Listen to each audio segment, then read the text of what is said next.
안녕하세요. 별별 이야기의 손승연입니다. 요즘 정말 더워도 너무 덥죠. 이렇게 더운 여름 휴가는 잘 다녀오셨나요? 어쩌면 멀지 않은 미래에는 우주로 휴가를 떠날 수도 있다고 합니다. 생각만으로도 참 놀라운데요. 오늘도 우리들의 궁금증을 해결해 주시는 이태원 교수님과 함께 이야기 나눠보겠습니다. 안녕하세요, 교수님. 네, 안녕하십니까. 네. 참 많이 덥죠? 너무 더운 것 같아요, 네, 요즘. 과연 우주로 피서 여행에 가면 우주는 더울까요, 추울까요? 왠지 추울 것 같은데요. 우주의 그 평균 온도가 영하 270도입니다. 영하 270도. 네, 말만 들어도 으시시하죠. 네. 그래서 우주 갈 수 있으면 참 좋겠는데요. 아직은 우주 여행이 이렇게 보편화되지 않았죠. 네. 내년부터는 좀 본격적이 될 것 같습니다. 그 미국의 그 버진 갤럭틱이라는 회사에서 그 우주 여행 상품을 이제 팔았는데요. 네. 작년부터 시작해가지고 올 6월까지 580명 정도가 예약을 했다고 합니다. 580명 예, 정도요? 2시간 30분 정도의 여행인데요. 네. 지상 한 100km 정도까지 올라갔다가 한 3분 정도 무중력을 체험하고 오는 짧은 여행이에요. 정말 짧은데요? 근데 한 2억 원 정도의 돈이 들어갑니다. 2시간 30분에 2억 원 정도요? 떴다 내리는 데까지 2시간이고 실제로 우주 체험하는 건 3분. 근데 이제 거기에 580명이 예약했다니까 네. 정말 우주에 대한 소망들이 참 많은 것 같아요. 간절한 것 같네요. 이 버진 갤럭틱이라는 회사 이외에도 뭐 스페이스X라든가 네. 그다음에 뭐 오피탈 사이언스라든가 여러 민간 회사들이 그 우주 여행 상품이라든가 우주 개발을 하고 있어요. 네. 뭐 이제 우주 호텔도 만들어질 거고. 그래서 앞으로 한 뭐 최소한 1, 20년 이내에 우주 여행이 보편화되지 않을까.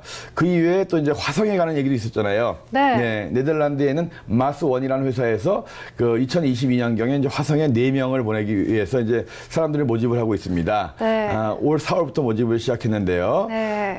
너무 사람이 많을까봐 그 전용료, 신청료를 네. 4만 원씩 받고 있어요. 버진 갤럭틱 같은 우주여행은 돈만 내면 가는 건데 네. 이거는 뽑혀야 됩니다. 또 자격이 있군. 그렇죠. 4명을 뽑는데 현재 그 10만 명이 응모를 했더라고 해요. 네. 아무튼 간에 2022년인데 이거는 원웨이 티켓입니다.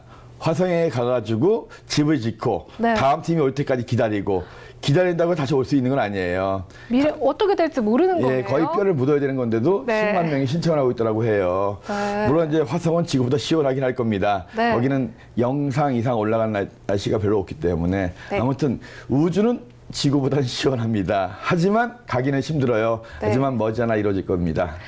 네, 그렇군요. 이렇게 많은 돈을 지불해야 하기도 하고 또 어쩌면은 다시 돌아올 수도 없잖아요. 그럼에도 불구하고 이렇게 많은 사람들이 우주 여행에 대한 꿈을 갖는 거 보면은 정말 우주에 대한 소망이 간절한 것 같습니다. 네.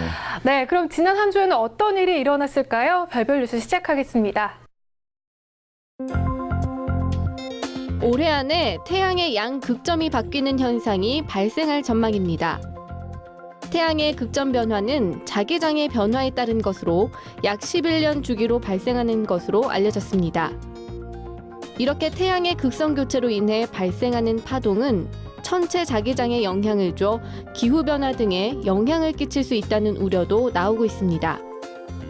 특히 지구 위를 돌고 있는 위성과 우주선, 우주비행사 등의 위험을 초래할 수 있다고 합니다.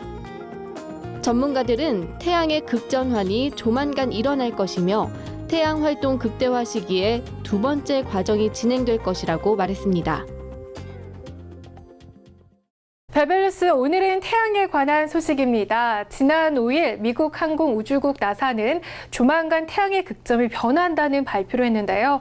교수님, 이 소식은 예사롭지 않은 현상인 것 같은데요. 좀 어려운 얘기긴 하지만 뭐 네. 흔한 일이에요. 왜냐하면 흔한 일이에요? 지구도 자석이잖아요. 네. 지구는 안에 있는 핵 중에서 외핵 부분만 녹아 있습니다. 네. 굉장히 높은 온도에 녹아 있는 부분에 철이나 니켈들이 녹아 있는데 녹아 있는 철이나 니켈들은 전기를 띠고 있거든요. 네. 전기를 띠고 있는 것들이 이제 움직이니까 지구 내부에서 전기가 흘러요. 그럼 네. 지구도 자석이 되는 거거든요. 그렇네요. 전기가 흐르면 자기장이 생기기 때문에. 네. 근데 태양은 지구에 비하면 엄청 뜨겁죠. 네. 중심의 온도는 1500만 도입니다.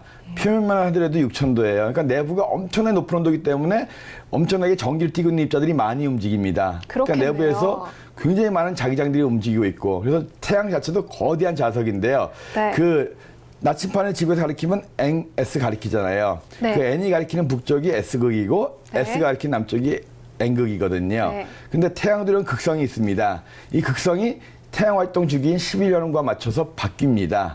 그래서 최근에 그 태양의 북쪽은 자기장이 점점 약해지다가 제로 상태가 된 다음에 반대 극성으로 바뀌었어요. 네. 근데 보통은 한쪽 극이 바뀌면 다른 쪽도 바뀌는 게 정상인데 네. 이번 같은 경우는 이례적으로 북쪽은 바뀌었는데 남쪽은 아직 안 바뀌었습니다. 남쪽이 바뀌는 과정이 있거든요. 네. 그래서 이번에 태양 활동 극대기가 약간 그 더블 피크, 극대기가 두 번에 걸쳐 일어난다 이런 얘기가 있는데 이 태양의 남극 쪽에 극점이 변화하면서 이 태양 활동 극대기가 그 아주 피크를 치지 않을까 네. 이렇게 생각이 되고 있거든요. 아무튼 태양의 이 극성이 바뀌면서 그 상당히 그 자기장의 그 교란이 오고 그러면서 상당히 지구 자기장에도 영향을 미치면서 기후의 변동도 줄 수 있고요. 아무튼 태양 활동에 인해서 굉장히 많은 고에너지 입자들이 지구에 날라오면서 위성이라든가 여러 가지 또 지구 자기장에 영향을 줄 수도 있습니다. 그 태양 활동의 극대기 올해까지 지속되니까요. 상당히 좀 주의를 해야 될 것 같습니다. 근데 너무 걱정할 필요 없어요. 뭐 예사롭지 않은 게 아니라 그냥 11년마다 있는 일이다. 11년마다 우리 큰일 없었잖아요. 네. 걱정하지 마시고 이런 일도 있구나 하고 넘어가시면 되겠습니다. 네, 걱정 안 하셔도 될 것 같고요. 태양의 극점이 변화에 따라 자기장의 변화도 일어나면서 지구에 영향을 끼칠 수 있다라는 말씀이셨습니다. 별별 뉴스에서 다음 시간에 전해드릴 새로운 소식도 기대해 주세요.